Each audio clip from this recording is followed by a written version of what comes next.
Welcome to our channel. Today we how to activate Green Dot step by step clearly. To activate your Green Dot card, start by locating the scratch off area on the back of the card.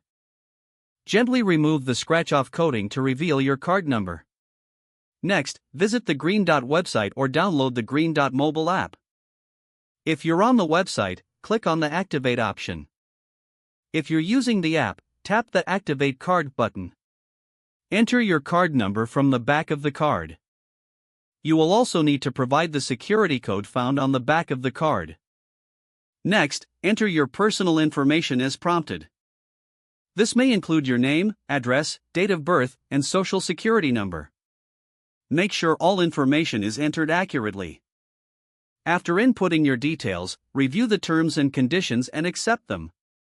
Click the Submit button to complete the activation process. You will receive a confirmation message once your card is successfully activated. Keep your card in a safe place for future use. Your Green Dot card is now ready for transactions. If the page does not load, refresh the browser or try again in a private or incognito window. Make sure you are using the correct email address, then retype it carefully to avoid small typos. If your password is not accepted, use the reset option and create a new strong password you can remember. Check your spam folder for verification or security emails, then complete any requested confirmation steps. Enable two-factor authentication if available to improve account security and reduce unauthorized access risk. After signing in, review your profile details so your contact information and settings are accurate and current. If you see an error message, note it down and try again after restarting your device and internet connection. Log out when you finish, especially on shared devices, to keep your account and payment information secure. If the page does not load, refresh the browser or try again in a private or incognito window.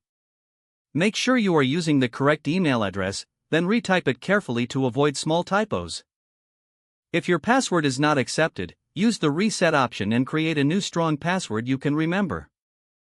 Check your spam folder for verification or security emails, then complete any requested confirmation steps. Enable two-factor authentication if available to improve account security and reduce unauthorized access risk. Don't forget to like this video and subscribe to our channel for more step-by-step tech guides.